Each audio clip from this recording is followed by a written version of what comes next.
Soundstripe. Hey y'all, it's Amber. Welcome to my spot on the internet.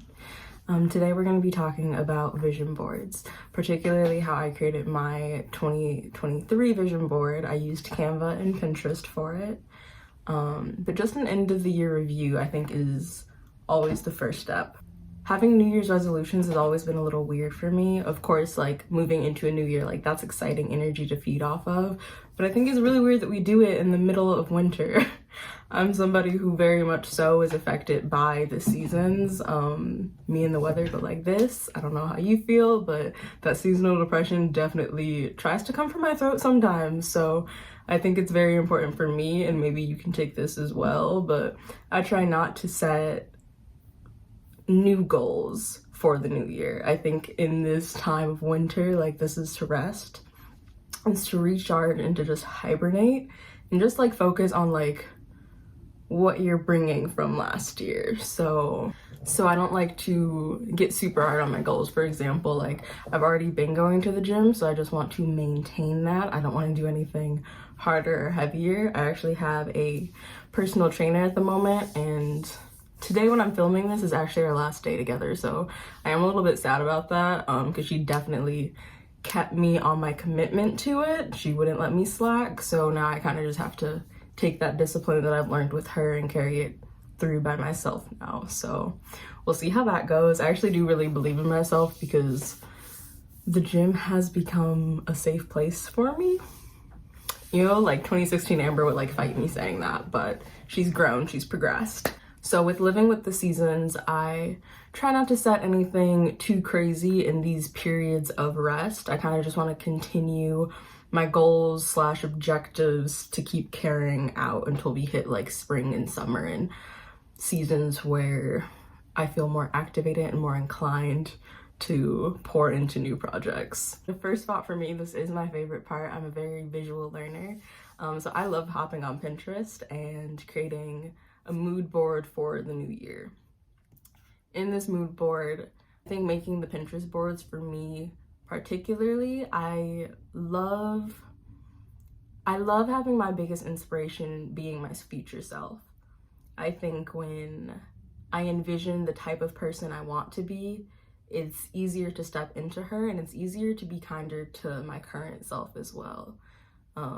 I can't talk bad about a person that I'm working hard to become, and I can't talk bad about little Amber, teenage Amber, child Amber, and like all of her journeys that's gotten her to this point. So I kind of throw all of that into a Pinterest board, and then I transition into Canva.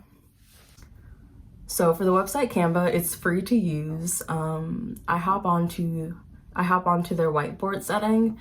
In this setting, they have templates that you can use, but I like the whiteboard setting just because I can move the sheet around and just, it gives me a lot of free reign for what I'm doing, artistically and visually. And now I am, again, a very visual person, and I like to do this. I don't know why, but I need a color palette. So I'm going in, kind of just adjusting the colors, how I'm feeling. I'm a very pastel type of person. I either am only in like the black, whites, grays, neutrals, or the pastel and like emerald tone babies. Like, those are my favorite. So I got my Canva and my color palette sorted out and picked out. Now I'll be taking the pictures from Pinterest and putting them into this mood board. And I even like that in this template that I chose, they've got like little post-it notes. So I don't know, that just, I'm a very physical person, so to have that virtually is very cool to me, and it's very useful because I can create more of them and less of them and kind of all have them in a different timeline if I need them to. All right, so now let's get into what pies are. One of my favorite teachers growing up, one of my English teachers, she always told us to keep our eyes on our pies.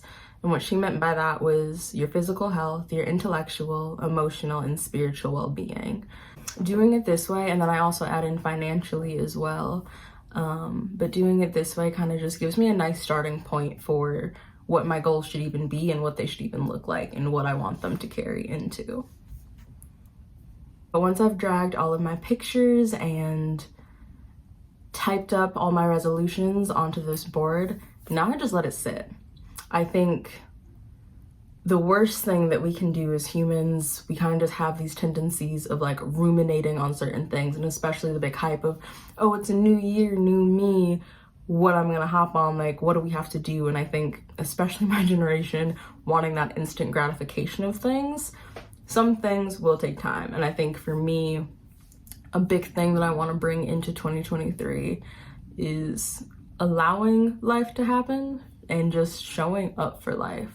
Not anticipating too much, and kind of just, I'm ready for my life to get boring in 2023. I want to be a very routine and disciplined person. I think that I definitely forgot that like a big aspect of self-love is just that discipline of parenting yourself and showing up for yourself first. So that's something that I'm very excited to see me do this year. All right, y'all, so that's all I have for today. If you like this video, give me a thumbs up down below or click that subscribe button, and I'll see you on the flip. Bye, y'all. Soundstripe.